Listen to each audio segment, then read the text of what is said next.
Greetings from Florida Realtors. The coronavirus is probably the most challenging obstacle many of us have encountered in our lifetimes. As all of us contend with this new normal, I wanted to provide a quick update on the status of the products, tools, and services from Florida Realtors. We are open for business, and I'm happy to report that the Tech Helpline, Legal Hotline, and Form Simplicity are operating at normal levels. Actually, the phone lines are busier than normal. Your State Realtor Association wants you to know we are here as a resource as you continue your work to help consumers buy, sell, and rent real estate in Florida. Florida Realtors has worked with our team in Tallahassee and yesterday received a copy of an order from the Secretary of DBPR extending the license renewal deadline for 30 days. Further, our education department is working with the Florida Real Estate Commission to offer continuing education classes completely online to eliminate your need to travel. As Realtors, you will continue to do what you do every day as advocates in your communities. You will just do it differently. We encourage you to frequently monitor information from the Center for Disease Control as the information changes daily. Currently, it is recommended that no more than 10 people congregate in the same place at the same time. We have heard from many of you with questions about pending and potential real estate transactions and how the coronavirus impacts the contracts in these situations. Here is Florida Realtors General Counsel, Juana Watkins, to address your questions. Thanks, Margy. The legal landscape for COVID-19 is changing daily. Because of that, the legal analysis for these issues could easily change in very rapid and drastic ways as this pandemic unfolds and eventually resolves. All of the questions we receive on the hotline require a case-by-case, very factually specific analysis. COVID-19 does not neatly fit into any particular legal box. That means the facts of your transaction may not fit in any box either. We strongly encourage all parties to negotiate and work in good faith to reach a friendly resolution of any issue they encounter. This is especially crucial when confronting legal issues that don't have clear answers, since one, and often both sides, may suffer if they can't work out a resolution. Parties are always welcome to amend their agreement and find a reasonable solution for any problem they encounter, whether it's an extension, modification, or when necessary, termination. So let's talk about some of those issues. Number one, contract clauses. As a starting point, if people have specific issues, they should review their contract or lease to see if any existing clauses address their situation. For example, let's say a buyer's lender will not issue a loan approval by the loan approval deadline, since the lender finds itself short-staffed during this tumultuous time. If the parties are using a Florida Realtors Florida Bar Form contract, and if for some reason buyer or seller can't agree to extend the loan approval deadline, the financing contingency in paragraph 8 gives buyer the option to write the seller either terminating the contract or waiving the financing contingency and moving forward towards closing as something akin to a cash buyer.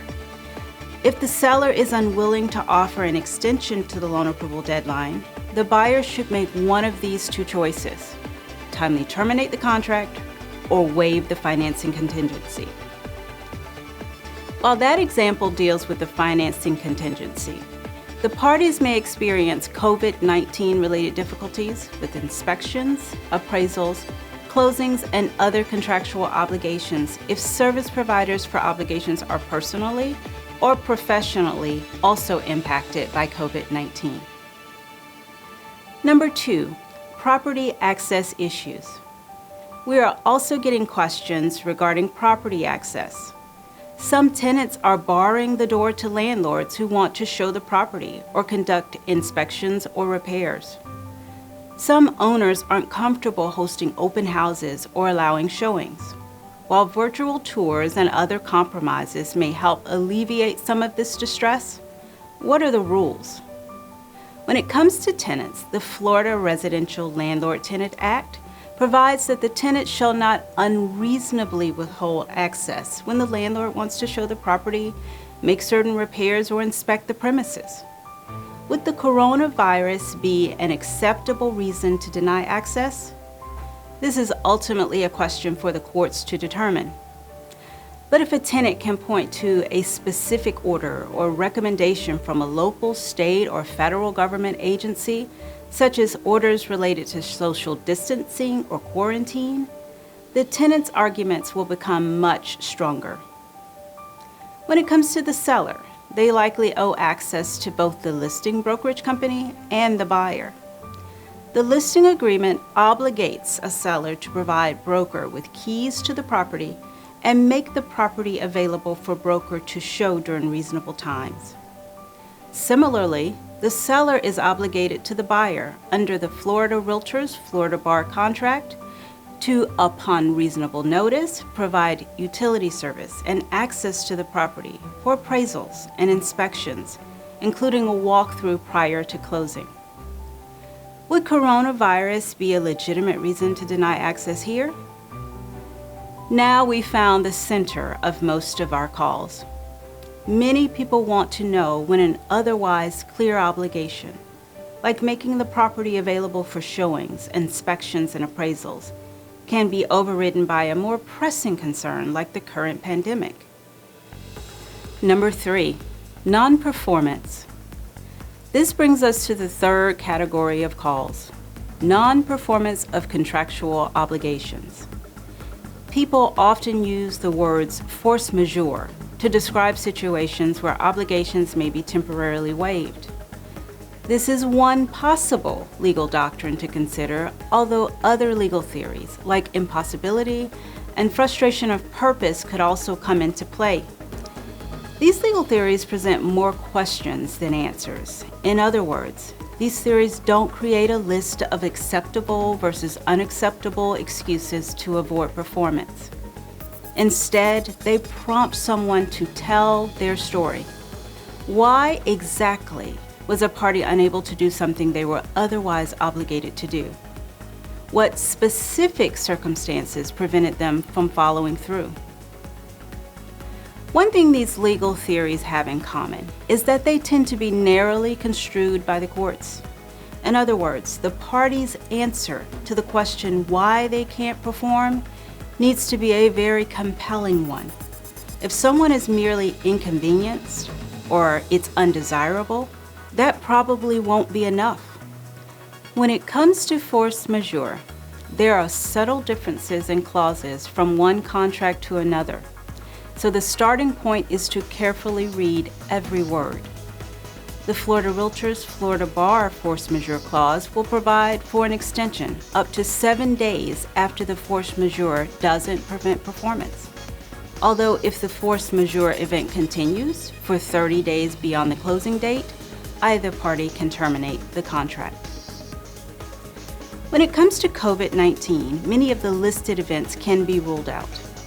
This is not a hurricane, a flood.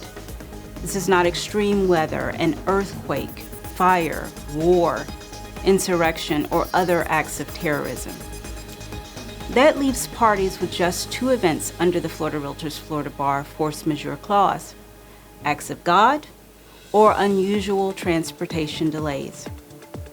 For a party to be protected, those events need to prevent performance or otherwise make it so that services, insurance, or approvals essential to closing are disrupted or delayed. Transportation delays is a self-explanatory concept. That is why those facts you call and give us on the hotline matter greatly.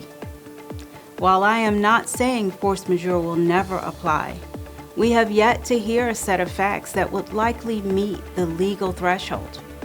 But remember, things are rapidly changing.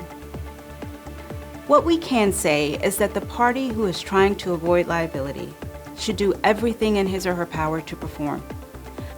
The party who seeks to avoid contractual obligation has the burden of showing precisely why they were prevented from performance. For example, fear of a tumultuous stock market future is probably not good enough. Neither is fear of the disease when a closing agent has offered a reasonable way to collect signatures or other solutions to get the deal closed. On the other hand, If someone has been placed in government-ordered quarantine in a foreign country where required closing services such as notaries are not available, this is a much more plausible case to argue for an extension or other method to avoid liability. If in the future government offices that record deeds are closed, or if other services related to closing become impossible to procure, this also could become a plausible case for someone to bring up. The bottom line, please encourage parties to compromise and work together as often as possible.